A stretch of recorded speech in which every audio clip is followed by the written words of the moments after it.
Today's show is brought to you by Audible. Audible is offering our listeners a free audiobook with a 30-day free trial membership. Just go to audibletrial.com/musicalswithcheese and browse the unmatched selection of audio programs. Download a free trial today and start listening. It's that easy. Go to audibletrial.com/musicalswithcheese. Also, a huge special thanks to our patrons at Patreon. Our current patrons are John Donna, Stephanie L., and Terry Needleman.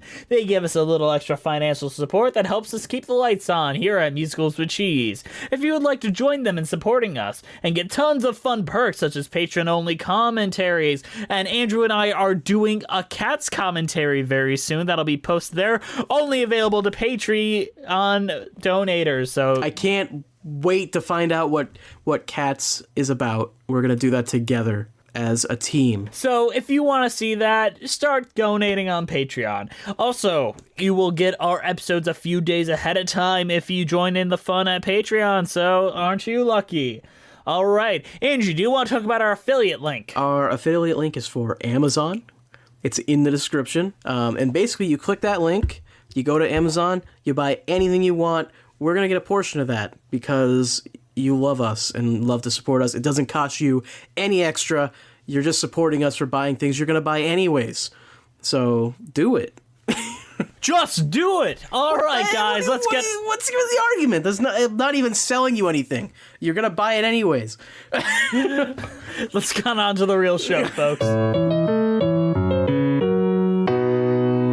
Hello, I'm Jesse McAnally. And I'm Andrew DeWolf.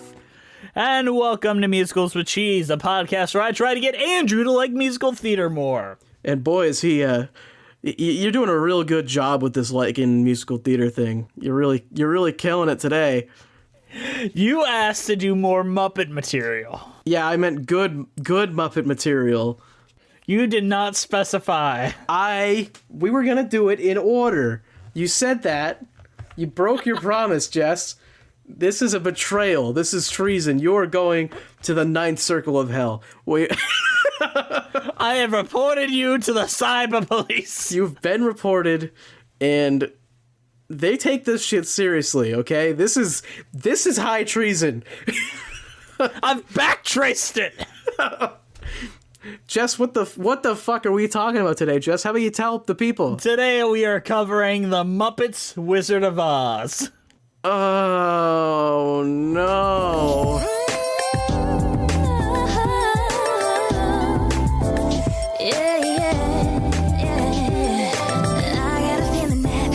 Something right, everything looking up, future shining bright, gotta get a message out, send it loud and clear. There is a reason why I specifically fast-tracked this one. Yeah, and it's not a very good reason. So I was looking through the Wikipedia page for the Muppets Wizard of Oz, because it is something I distinctly remember watching as a kid on ABC on its premiere date. And then I realized the music and songs were written by Michael Giacchino, famous Academy Award-winning composer from Up and Ratatouille and all the Star Trek remakes and a bunch of other things. Ooh, Star Trek. And yeah, and he made us all cry during the Married Life segment of Up, and one of his earliest jobs was writing songs for the Muppets Wizard of Oz, and as far as I can find, he's not written any other real songs since then. So these are his only works with words and singing. Yes, and boy. I'm sure there's a reason he stopped writing those, huh? The Muppets Wizard of Oz is a 2005 American-Canadian fantasy television film directed by Kirk Thatcher, starring Ashanti and the Muppets, with supporting roles done by Jeffrey Tambor, Quentin Tarantino, David Alan Grier, and Queen Latifah. It takes place right after Disney bought the Muppets in 2004, and it was the first thing they did, really, after owning wholesale from Jim Henson Company. Great. Great job, Disney. They took inspiration from the books as opposed to the MGM film because Disney doesn't have the rights. And as with every preceding Muppets film, The Muppets Wizard of Oz became a musical and included 5 new songs written and composed by Michael Giacchino. How did Disney not have the rights? Didn't Disney have a theme park based on MGM? That was a collaborative. They were still 2 separate entities. Okay. Same with the Muppets. That's the reason to buy the Muppets. They couldn't convince them to get the rights for this one. For this, They were kind of in difficult time because currently Disney MGM Studios is not called that.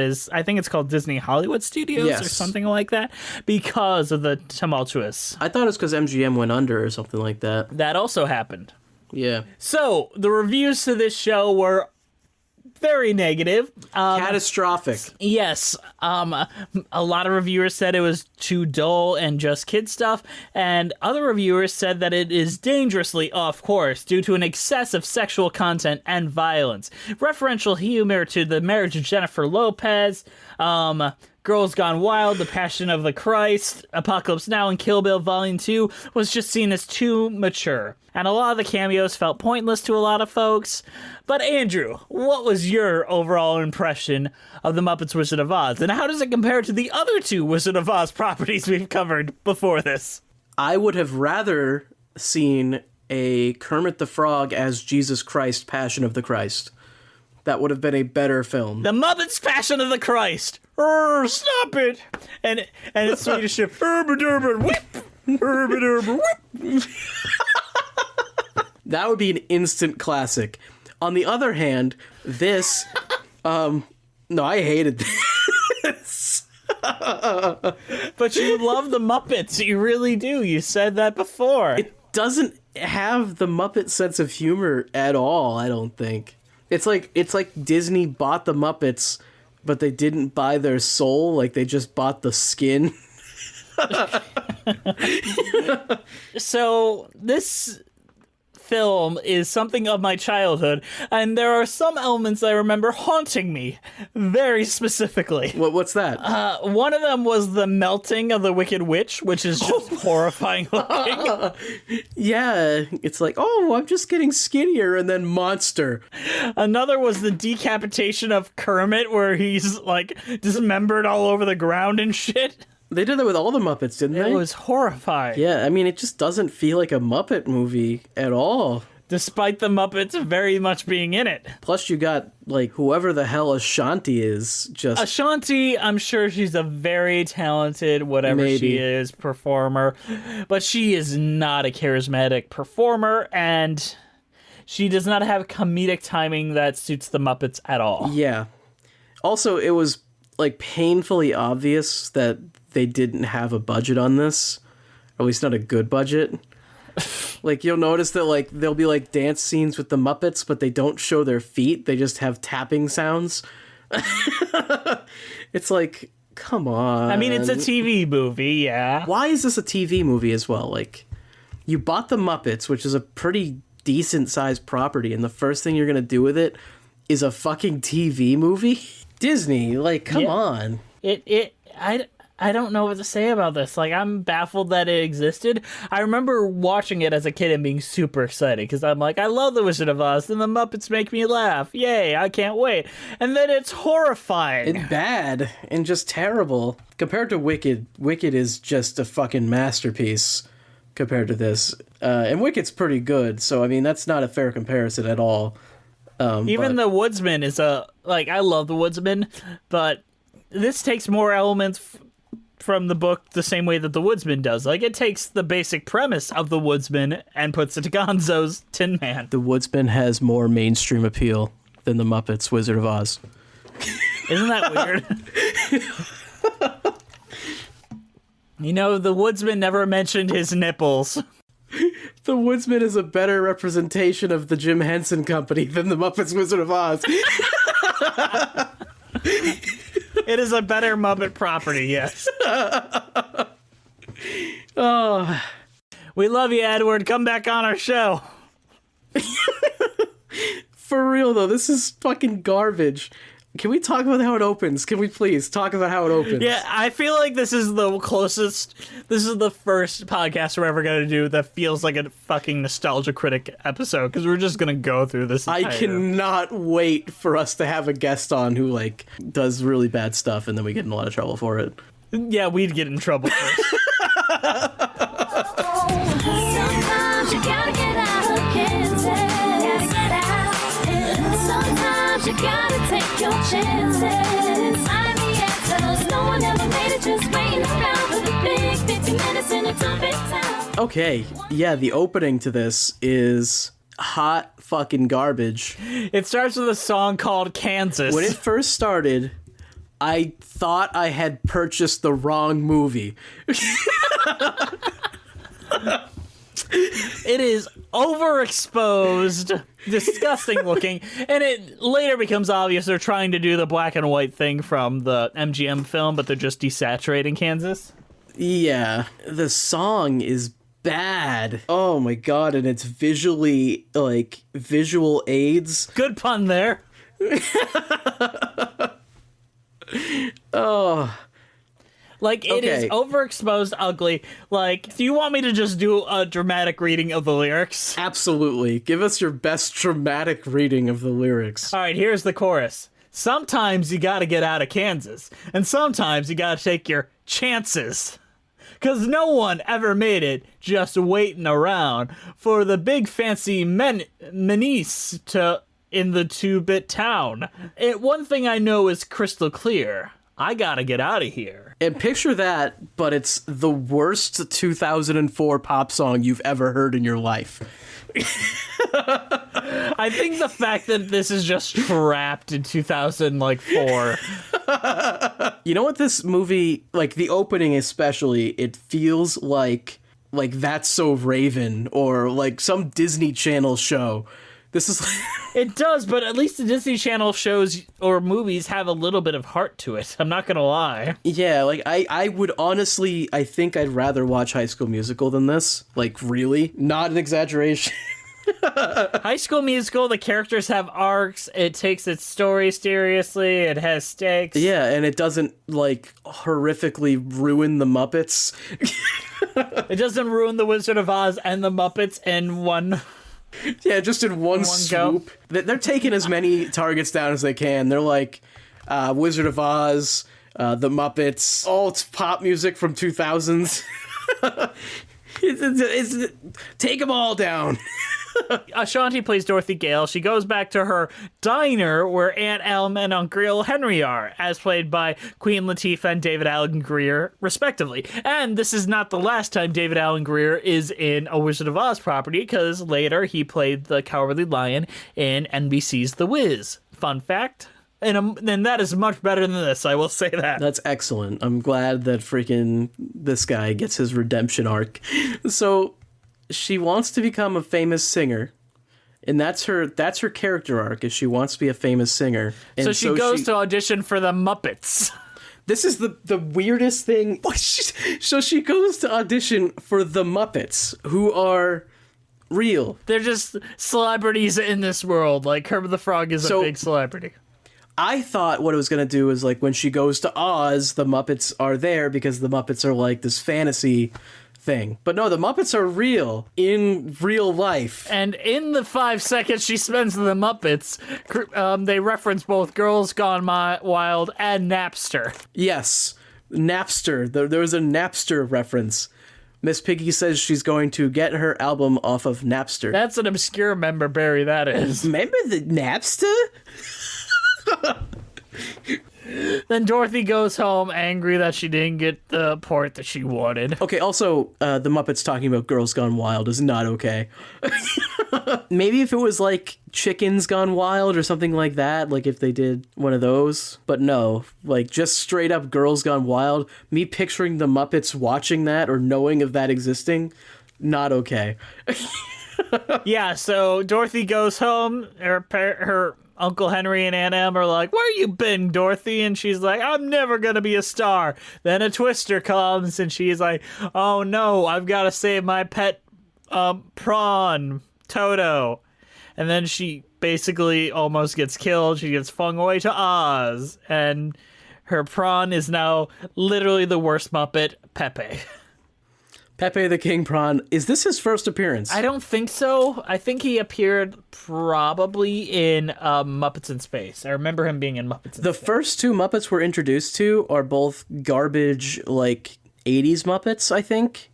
Like, Muppets that are not good. Because we're introduced to Pepe and then Rizzo the Rat, who I think are both like newer Muppets that are both terrible. Yeah, either way, Pepe is the worst Muppet. She gets out, the Munchkins are all Rizzo the Rat creatures, and Miss Piggy comes down as Glinda, and also as the Wicked Witch of the East, which she crushes, and then we get to watch the Wicked Witch of the East slowly die. Is this the most screen time the Wicked Witch of the East has ever received in any Wizard of Oz property?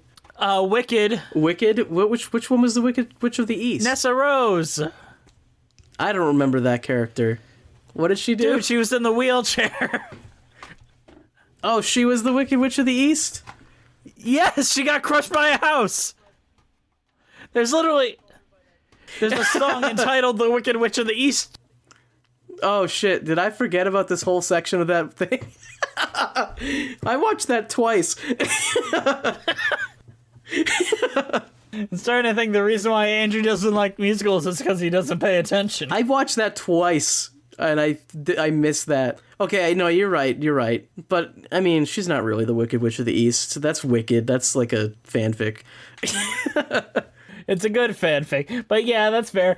We didn't get to see her horribly die the way that we get to watch Miss Piggy's Wicked Witch of the East horribly die. You know what, though? I will say, to some extent, it's cathartic, because I fucking hate Miss Piggy. Yeah. You get to same. watch her die twice in this. And both of them are horrible deaths where she is obviously in pain. I'm okay with it. But if only it was Pepe. So they go down the yellow brick road as told by Glinda. And oh yeah, the Munchkins said, hey, we owe you a favor, so if you need us, just call us. They sing a song. Who cares? Who cares? That's a good point, Jess. I didn't think of it that way. When you say it like that. Oh, yeah, who cares? Okay. So they go down the yellow brick road and they run across Kermit crucified, and he mentions Passion of the Christ offhandedly. Yes, and I mean, that's totally a thing that I expected to hear from Kermit the Frog. Not only Kermit the Frog as the Scarecrow from The Wizard of Oz. Yeah, talking about Mel Gibson's classic anti-Semitic film, The Passion of the Christ. Well, I guess this is what you expect when the Muppets are bought by Disney. They know that they do references. Yes. I think that's all they knew they did. References and cameo. Disney's like, we can do references, and we can make them anti-Semitic as well. Kermit, is just like, I've got no brains. And she's like, oh, I'm going to see a wizard. Maybe he can give you brains. Yep, and then Kermit, kind of dances, but you can't see his legs because they have no budget. And then we move on.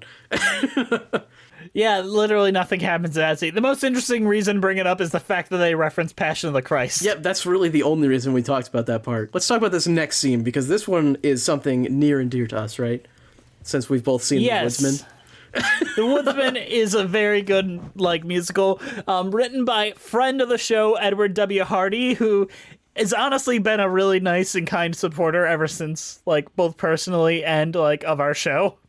But he's also a very nice and kind person. Yes. And he can play the violin very well.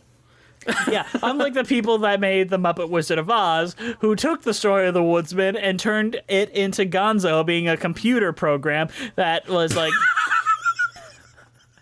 he was a man that asked the Wicked Witch of the West, can I have a day off? And then she turned him into tin so he can't have sex with a chicken. And so now he...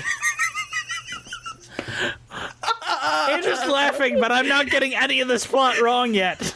It's fucking so stupid and bad. He can't have sex with a chicken because he turns into tin, and then his nose is his cell phone. Yes, the Gonzo nose is his cell phone, and then Pepe goes up and is like, oh, what's this bolt on your chest? And he's like, oh, that's my nipple. And then Pepe freaks out because he touched homo panic. He touched a guy's nipple.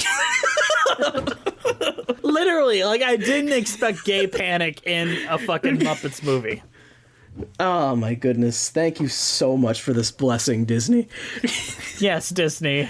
You know what to do with your properties.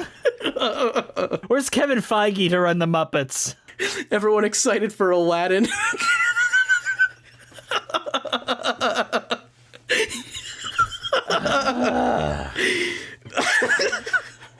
Thanks, Disney. Can't wait till Okay. Will Smith grabs Aladdin's nipple and then has gay panic. I can't stop laughing. This is so bad. You guys are gonna Okay. go watch this now. You're gonna think that this is hilarious. It's not funny. No, this is like the worst thing we've ever watched for this show. And we've watched Dear Evan Hansen and Rent. At least there's some redeeming qualities to those. Yes, this has nothing. This is literally nothing. This is just garbage. The one person that is kind of funny in this, he's like an abuser, so I can't even laugh at him. The wizard, Which one? Jeffrey Tambor. Like, he's sexually abused and, like, emotionally abused people. He's an asshole. Then they go into the woods and they meet Fozzie Bear, who is a cowardly lion who wants to be a comedian, and he's got stage fright. Yeah, that's great. So they have to go over a bridge, and Statler and Waldorf are there, and they're not very funny. And then They don't even say anything funny, and they're like usually the funniest part of the Muppets sometimes. Like, they have really funny lines most of the time. yeah, it's just insulting, and they're just not very good there. Yeah, all they do is just heckle in It's Not Funny. It's like they're like, oh, what if we have a scene where they just heckle them and it just wasn't funny. Then they get into the Poppy Field, which is a bar, which I kind of like. I think they took that from the film adaptation of The Wiz. This was interesting. I liked seeing Dr. Teeth. I like the song they sang. Like, I like the nap time song. Yeah, I mean, the problem is it wasn't a Electric Mayhem song, which they put him to sleep, and then they get out because of the rats. Which I think happened, like, it was the rats in the original Frank L. Baum book, but they mixed the Munchkins and the rats together, which is as clever as this script got. Probably, yes. Okay, let's just keep moving here. Let's not pretend that the Frank L. Baum universe is like the be-all, end-all, because in one book there is a child named Tip that is revealed at the end to actually be a princess, and they just fucking change his gender on him. Oops. But even in the book, he's like, I don't really know if I want to be, and she's like, you'll be fine. And they just make the choice for him. Hey, that reminds me of something we've seen recently. Oh, yes. Hedwig and the Angry Inch was based on the Ozma of Oz. All musical theater is based on Wizard of Oz. It's good. All right, so they finally get to Oz, and here is one of the more nightmare-inducing segments of the entire show. Okay, it starts out not too bad with they have the beaker and the professor. Yeah, I like that, and that shtick worked. But they're just doing the shtick that was from the Muppet Show fucking in the 70s, so... Yeah, but at least it's not painful. Yes, they did it okay, at the very least. But then they go in to see the wizard, and holy fucking hell. Okay, Fozzie goes in first, and he gets heckled, and basically nothing That one's happens. not that bad. But then Gonzo goes in. They hedged us off, and then Gonzo is literally the worst thing I have ever seen on film. Oh my fucking god. So Gonzo walks in, and there is this CGI sexy lady as performed by the wizard, and he's like, you know what, like that's fine, but I like a girl with more feathers. And this alluring woman, is doing these sexy things that slowly transforms into a chicken. Still as if it's like a striptease, and Gonzo's like getting hard from it, and I'm like, what the fuck am I watching? So many furries were created that day. Honestly, I never used to think it was that weird that Gonzo likes to have sex with chickens. You know, it's fine. It's his thing. But then I saw this, and now I can't stop thinking about how fucking weird that is that he has sex with chickens. Because they have to bring in the sexual element, that he is sexually aroused by chickens. Yeah, now it's fucked up. And it didn't used to be. It's strange that it didn't used to be still, but way to go, Disney. You ruined the Muppets. You ruined the Muppets. I don't know how they did it. Then Dorothy comes in, says she wants to be a star, and then he's like, all right, you got to get the eye from the Wicked Witch of the West. And they're like, okay. And they try to go there, and they get torn apart, and the Wicked Witch sings the song, The Witch is in the House. This TV special is mine, comme ça, so you can leave the silver shoes in the door, 'cause the diva's got the floor. Look out!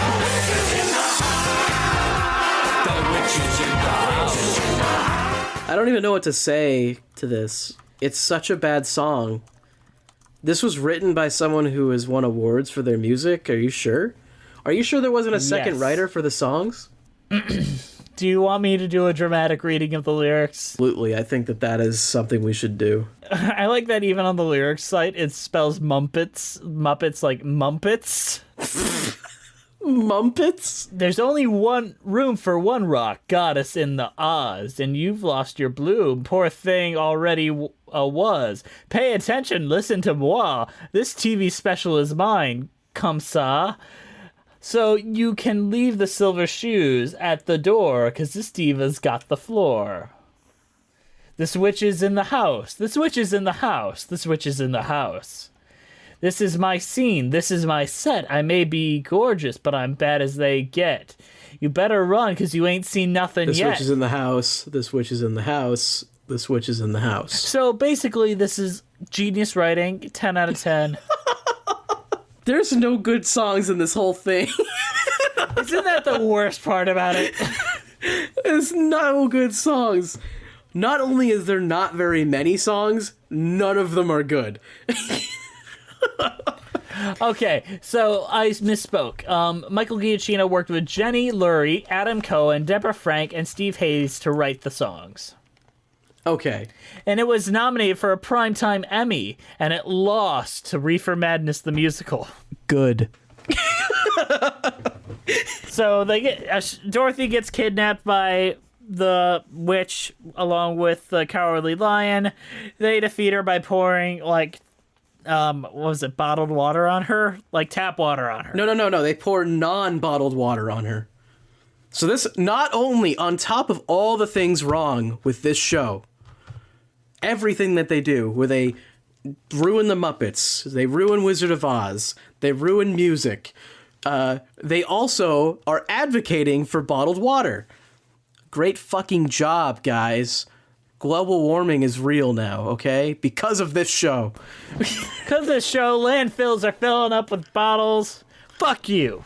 This is the worst thing ever to exist. No exaggerations.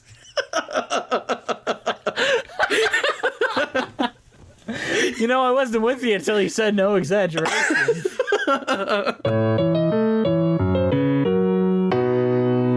Sorry to interrupt you guys, but today's show is brought to you by Audible.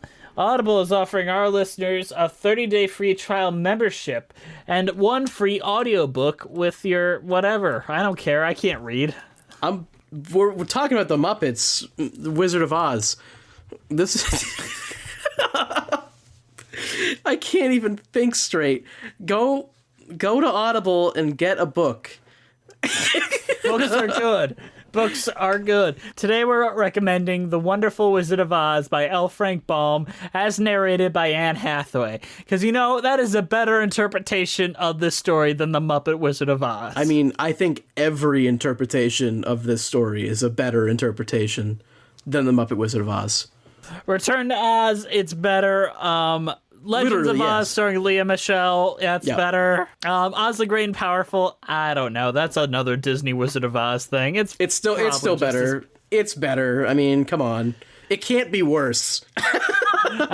I can't stand James Franco, though. It still can't be worse. All right, let's find out if it can be worse. Let's get back to the show. Oh my god. I guess we kind of did the mid-show right before the best part here. Let's talk about the nightmares that you had when Miss Piggy melted. So, they get the tap water all over Miss Piggy, and she's like, oh no, I'm melting. Wait, no, I'm getting skinny. Fat shaming on top of everything else. Bottled water advocacy, ruining the Muppets, ruining everything, ruining music, ruining my life. Wait, we didn't even bring up Quentin Tarantino's random-ass cameo in this.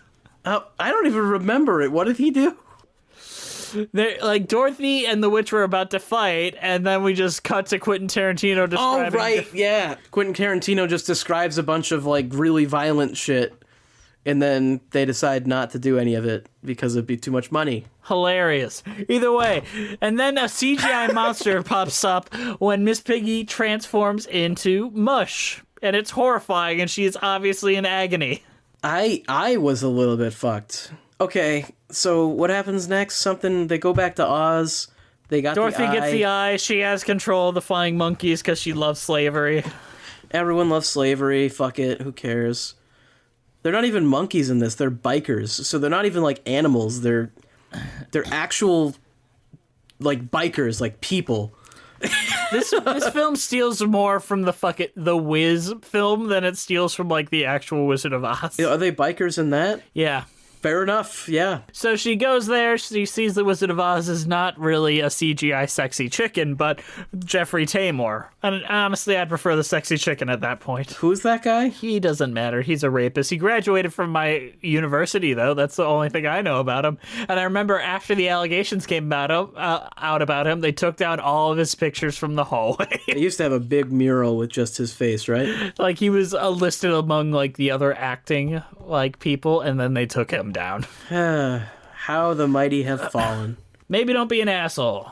Either way, then he tries to get her on stage, and she, like, performs in front of a paid audience, like 1984 style, and she's like, this isn't real, I just want to make it myself and go home. And then she has to go, you know how the fucking story goes. Hey, imagine the Wizard of Oz, but bad. Then she goes home, and the Muppets call her up, and she sings a song, and it's just as bad as the first song and all the other songs. And then the thing ends. It ends. It's over. Like, in the Muppet canon, was this the last show that was performed at the Muppet Theater that is shut down and has to reopen in the Muppets 2011? Oh my god, it probably is. Maybe this is why the theater shuts down. This is a necessary prequel to the Muppets 2011. You have to watch this to make it make sense. Like, I don't understand how I understood Muppet 2011 before watching the Muppet Wizard of Oz. I didn't understand it. I was like, wait, the Muppet Theater's closed? I don't get it. Why?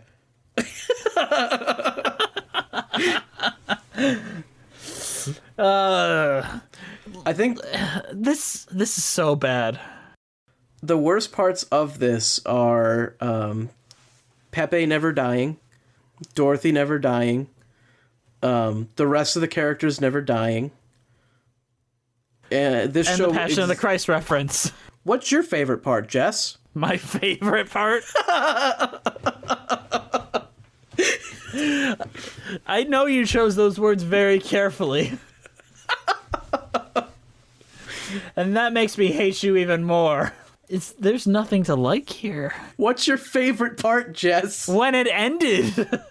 That's not something you can say. If you say that, I'm going to assume that you like the ending musical number the best. I'm not gonna lie, I probably like the Tin Man introduction scene, because at least it is like building upon the universe ideas and making it its own. Like, if I'm genuinely appreciating like craft, I'm like, okay, that's an idea. That's like the only funny thing they did in the whole thing. That's not even funny, it's just, oh, that was something. The only effective combination of the Muppets and Wizard of Oz is that part, I think. Yes, I agree. Like, usually when the Muppets do, like, a crossover like this, the Muppets still play themselves, kind of, right? Like, they still usually have the same character traits. Well, it's kind of like part. Kermit the Frog playing a role. In this, it doesn't even feel like that. Like, the Scarecrow is not Kermit. Like, he just keeps saying, I have no brain, but that doesn't even make sense. Like, it doesn't feel like something Kermit would ever say, or... Like, usually they No. cast them in a role that, like, fits them. Like, he works as Bob Cratchit. Yeah, exactly. He's not the Scarecrow.